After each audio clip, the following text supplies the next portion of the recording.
Thank you all for being here. As Colleen said, my name is Jeff Sollis, and I'm the Chief Executive Officer here at EIRMC. Sitting next to me is Tammy Frost, and she is our Chief Nursing Officer. So I wanted to start off by just talking about our current state of affairs here at EIRMC, and really talking about the larger global picture. Everybody has a role in this pandemic that we're facing. The governor of the state of Idaho yesterday gave us all an isolation order. And I applaud this action on his part as somebody who works in healthcare and works with people every day that are on the front lines of taking care of patients. This is an appropriate action. We all have an individual responsibility to do what's right. We have that responsibility to our families, to ourselves, to our community. And we implore you to please take that responsibility seriously. Here at EIRMC, we weeks ago stood up our Incident Command Center. And really, the Incident Command Center is a large group that has objectives. And the objectives that they have in mind as we're doing all of our planning, all center around patient and staff safety, our staffing needs, and our supplies. So, in speaking about patient and staff safety, we've done some things that are out of the ordinary here. For example, we put into place visitor restrictions. We are limiting the number of people that are coming into the hospital, and this is an attempt to protect not just patients, but our staff and our physicians. As you all know, as we're facing this pandemic, we need to make sure that we preserve these frontline healthcare workers so that if we do face a crisis here in Idaho Falls and throughout our region, that we have the appropriate people in place taking care of them. We put into place appropriate clinical protocols. We are isolating our respiratory patients. We have appropriate droplet precautions in place. And what this means is that we're using personal protective equipment. So, PPE are gloves, gowns, masks to protect our staff from any transmission of COVID-19 or any other respiratory illness such as flu or RSV. We're focusing on our staffing needs. Currently, all of our staffing needs are met. We're focusing on our supplies. All of our supply needs are met. But we understand that supplies are not an infinite resource, so we are being very judicious about the use of PPE, making sure that we're using it appropriately. At EIRMC, we have stopped outpatient testing of any potential COVID-19 patients. And what this means is that as a patient presents at our emergency department or our emergency room, if they're complaining of respiratory symptoms, we are treating the patient appropriately. Of course, if they need hospitalization, then we are hospitalizing. But if they don't need to be hospitalized, then we are sending them home. And the reality is the treatment is the same, whether you have COVID-19 positively identified or not. The order from the physician is to go home, self-isolate, and take care of yourself. Now, as we look at the future, we are planning. EIRMC is a complex regional tertiary referral center. We believe it is our obligation to prepare for the worst case scenario. We have a surge plan that is well thought out and already in place, not because we're seeing surge volume, but because we feel it's appropriate to begin practicing what ultimately might have to go into place. We have triggers that will enable us to escalate staffing and potentially reallocate personnel into areas of the hospital that may be needed. As always, patient and staff safety is our priority. So we are considering not just a surge in ER volume, but a surge in critical care volume or ICU volume. So we have identified locations, we've identified beds, and we've identified staffing plans to be prepared for such a surge. We are also prepared to tighten visitor restrictions if needed. Right now, we also have in place as part of our surge plan a staffing labor pool. And what that really consists of is, I guess, a repeat of what I've already stated, and that is making sure that those staff that potentially are not as needed in other areas of the hospital can be available and reallocated to help with an influx of respiratory or COVID-19 patients. We are focusing on our supplies, and we are reinforcing good management of those supplies so that we can preserve those supplies when we absolutely need them. I think it's important to say that we're in a unique position here in Idaho. We're lucky because we've been able to observe what's happened across the globe. We've been able to observe what's happened across the country, and we're learning from what others are going through. We're not taking that for granted. We're using all of this precious time to take those lessons learned and implement good practices here at EIRMC. As I said before, we believe it's our moral obligation, our moral imperative to be ready for this event, and we're doing everything possible to be ready.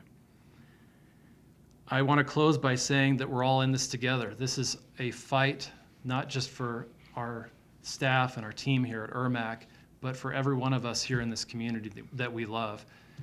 Please follow the governor's advice, his isolation order. Do what he says. It will help not just you as an individual, but it will help our healthcare workers here that are on the front lines of this battle. Thank you. I'll go ahead and open up for questions for Tammy or Jeff. Just some people don't think COVID-19 is anything to worry about at all. From your point of view and from meetings you've had, things you've heard, things you've seen, what would you say to those people? I would say that we still are learning more and more about this disease every day. We have data to support that this disease is in fact something to be worried about. And so we are doing everything possible to be prepared for the worst case scenario. So when you talked about kind of preparing for a surge, like how much of an increase are you actually trying to be prepared for? So we have prepared to essentially triple our capacity. What is your current capacity of beds and respirators? So we have 330 beds at EIRMC. 74 of those beds are dedicated to behavioral health patients only at our behavioral health center. In terms of ability, ask the question again. Just number of respirators you would have also. It's a little bit of a tricky question. So first of all, we have a certain amount of vents here, but we also have other things that we can turn into vents, like an anesthesia machine. And there are things that we can pull from in the community. And then there's also ways to extend even one machine further. And so until we really know what the need will be, giving you a number is not extremely helpful, just because we're going to need to see what that influx of patients requires. What would be a rough number? 10? 100? Today, right at this very moment, if I just needed to put every ICU patient that was in here, we could, without blinking an eye, put 60 people on a ventilator. Oh. And that would be without doing anything. People are so angry that they can't just come in and get tested. You hit on that a little bit. In simple terms, why is it not possible? There's a national shortage of testing supplies and reagents to run the test. So we're having to prioritize those patients that are tested. We're prioritizing based on the criticality of the patient. So patients that are being hospitalized are being tested. But otherwise, if they don't need to be hospitalized, there's no use coming down here. They can't get a test. Correct. So to preserve those finite resources, there is no testing available. Now, we always will qualify that statement in saying if you are in respiratory distress and you need health care, in other words, you're at a state where you probably do need to be hospitalized, you will receive a test if you meet CDC criteria. You said visiting restrictions could be tightened more if needed. Can you explain, maybe give an example of what you mean by that? Go ahead. So we could go to no visitors with exceptions. I'm sure that you guys have seen posts from other facilities where they're talking about one person with a laboring mother or with a laboring patient, one person with a NICU patient, one person with a pediatric patient, or end of life.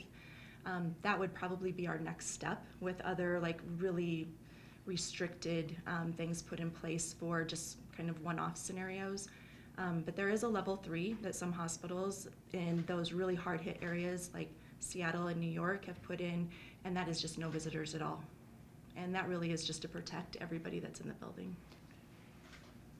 Has your ER been overwhelmed with people coming, wanting to get the test, and then, not being able to do that? No, in fact, I think that's something to highlight as a positive in our community. I think as a general rule, we've had providers that have really done the right thing, patients that are doing the right thing, calling their primary care physicians, having a conversation, being seen if they need to be seen in their offices. But we're actually not seeing any kind of surge in ER volume today, and I do emphasize today. A lot of people who've been diagnosed with, especially in Blaine County, are healthcare workers. Like, have you had to amp up what you're doing to protect people who work here as those numbers keep coming in? So we've actually already put in place, and this was probably the second full week that we've been doing this, a plan in our emergency department in order to protect our staff and also to sequester patients who are coming in with respiratory illness. So if you've been in our ER before, you walk into the front door, there's a large waiting room, you'd walk up to the triage desk and you'd have your initial information taken there, and then you'd be taken to the back. Right now, we are making an earlier decision point based on the patient's symptoms. If they're respiratory symptoms, they're going one way, and if they're not and they need other emergency care, they're going another. When they go down the respiratory pathway, we're immediately triaging and assessing, is this due to a respiratory illness like flu, RSV, potentially meeting some of those COVID symptoms, or is this respiratory related to something like congestive heart failure? Those patients are also then bifurcated and go in different areas. And then we do the testing that needs to be done in order to see, does that patient meet criteria to go into the acute setting? Are they going to be admitted? Or is this a patient who is going to be tested, given some instructions, and then be sent home? Have you, Go ahead. have y'all been able to do any sort of modeling? Is that out of your wheelhouse to see what could possibly happen in this region? Yes, but it changes day by day. Fortunately, we're part of a large healthcare organization, HCA Healthcare, and we're learning in real time from other states, other regions of the country. So our organization spans across 21 states, and we're basing a lot of our planning on what we're seeing in those other states. Now, what makes Idaho somewhat unique relative to, say, a New York City is obviously the social distancing that's kind of natural, if you will. We live in bigger open spaces. We don't have public transit. There's not as many apartment buildings. And so obviously there is a hope that our circumstance will be different than a New York City, but we're planning, as I said, for a worst case scenario just to be prepared. Going on with social distancing, after the governor made his announcement yesterday, we got a lot of angry phone calls and emails. People really think it's unnecessary. Why is that not true? I think, again, looking at the data, looking at the science that we keep learning from each day, everybody wants to get back to normal life as quickly as possible. I think that's where the frustration comes from. And what we're learning is that the actions taken on the front end, like the order that the governor gave us yesterday, will actually get us back to normal life quicker than if we don't take this seriously. So again, I would implore people, in spite of how they might feel in the moment, to listen to the order, to see this as a personal responsibility and a societal responsibility to do your part in complying with what the governor is asking us to do so that we can get back to normal life as quickly as possible. Have you seen any increase in mental health patients? People that are worried, anxious, or just tired of being stuck at home? No. And you mentioned I believe you said you could triple in capacity, like you could, was that right? Does that include tripling your staff, or does that mean you're pulling people from other departments to come and help treat these patients? That would mean a reallocation. Reallocation, so it's not like you're bringing in outside. Correct. CEI mentioned with their nursing program over there, if they had abilities to help you guys out, is that still a possibility? Yes, the Board of Nursing actually gave some guidance on how we would be able to use nursing students in that way, and they would be appropriately used if necessary. And the facility at CEI? I think? Yes, because we do have that capability as well. After we were looking at inside our own facility if that was necessary. Is it concerning at all that a lot of people could have this virus, but they won't know because they can't come and get the test, and they could then be affecting elderly people or people in the vulnerable population, and that could lead to a surge? Yes, it is a concern, and it goes back to why the governor has put this isolation order in place. Even if we had everybody tested, it would be a concern, and I think the isolation order would still be just as relevant, but I think it becomes even more relevant when we don't have as much information about who is positive, who is not, and so all the more reason to take this seriously. You talked about maybe patients could go to CEI. Is there a number on how many people could be housed over there? I can get you that information later because it's in different emergency management plans, Brittany.